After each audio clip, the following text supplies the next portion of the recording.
Hello, and thank you for finding the channel, and welcome to Upland Unsolved. This is the channel that explores the strange, the weird, and the haunted locations inside the Upland metaverse.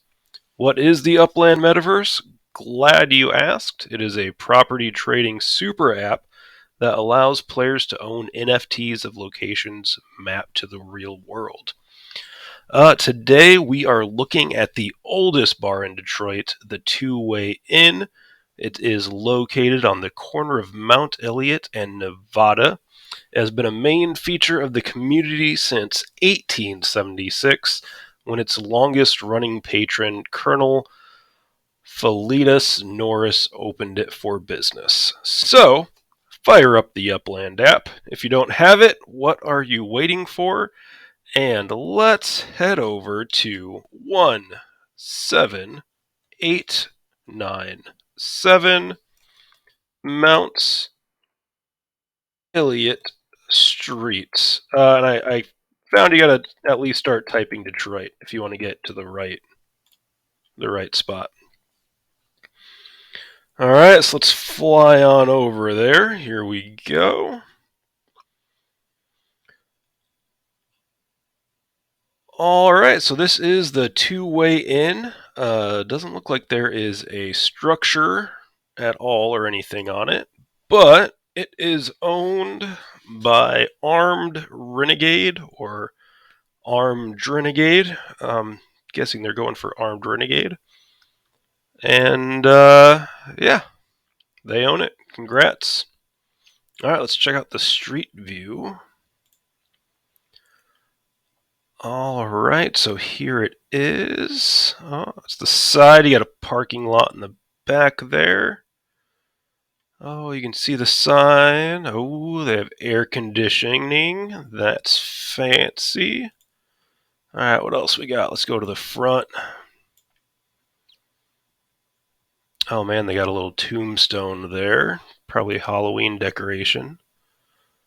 Looks like there's the entrance to the bar. Now, this has been a lot of stuff over the years. So, again, this was built in 1876. So, this was, before this was Detroit. This was just tiny little town of Norris. So, yeah, this would have been like general store, bar, jail, probably post office at some point. I'm not being a creeper looking in the windows, but how weird would it be if we saw the ghost in one of the pictures? Super weird. I really like this brown building too. The two buildings are unrelated. So the other cool thing, Norris, the guy that built this in 1876, and actually who the town is named after, his residence is somewhere around here too. It is part of the National Register of Historic Places, but I just could not find the address. So, too bad, so sad. We will just have to go on without it. I'm assuming it's still there if it's on the Historic Places Register.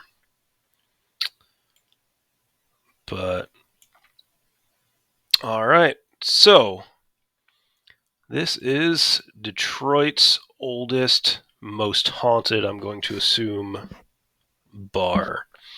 So let's talk about the guy that built it and haunts it currently. Again, it is Philetus Norris. Fun things about Norris. Norris joined the Union Army when the Civil War began and would eventually rise to the rank of colonel. He would serve as a spy behind Confederate lines and eventually as the captain of the West Virginia Mountain Scouts. While fighting near Laurel Mountain, West Virginia, his horse was shot while he was riding it. The fall from that would severely injure his shoulder and spinal cord. I don't know if it was just a skirmish or during the Battle of Laurel Mountains, and there's actually two battles of Laurel Mountains, 1861 and 1864. The 1864 one sometimes goes by a different name, whereas the 1861 is the official, but they both use Laurel Mountains. So anyway, long story short, there he got injured, fell off his horse, and hurt his spine, which probably hurt a lot. So anyway, he stopped being in the army, obviously after that, and had a couple other jobs. He had a job managing land, which oddly suspicious. I don't know.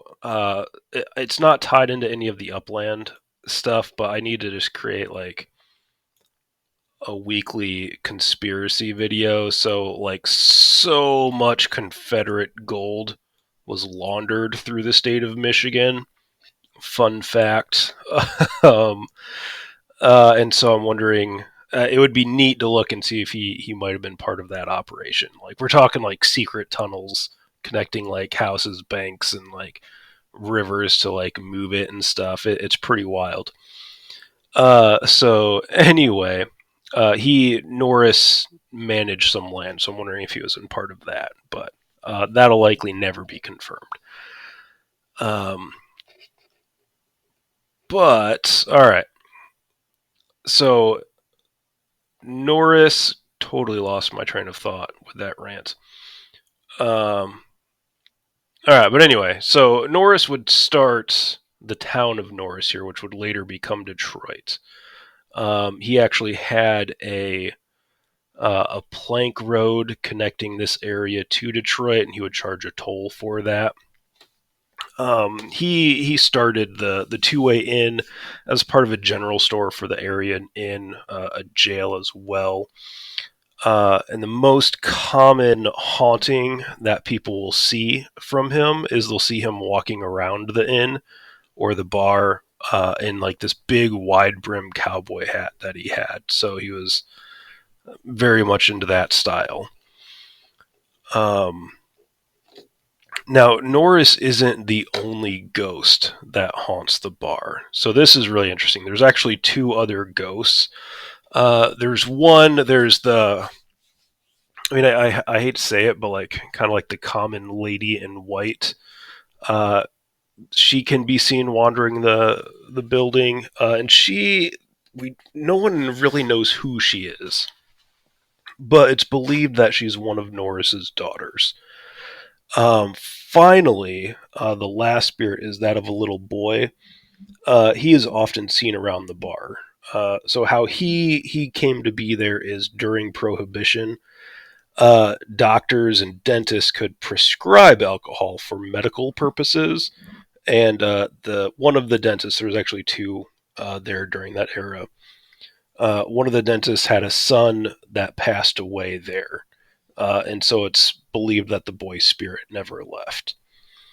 Now, the current owner of the bar, they love the place, and they just feel really like a warm family atmosphere when they walk in, and like it's noticeably warm and happy for them. So they prefer to say the place is spirited instead of haunted, which sounds super like a really pleasant haunting, more than anything else. It almost feels like, because the current owner, she grew up there. The bar's been her family now. She's second generation.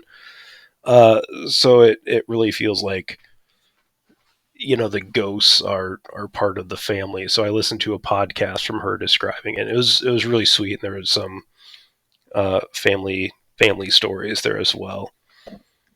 All right, well that is it for today's video. Thank you for sticking around. Like, subscribe, leave a comment, all that good stuff if you want. Finally, if you have a scary story from one of your houses in the Upland metaverse and want to share your story, feel free to email me at uplandunsolved@gmail.com. You can head over to the website for all of the videos, uplandunsolved.com. You can follow me on Twitter at Upland Unsolved. And again, thanks for listening.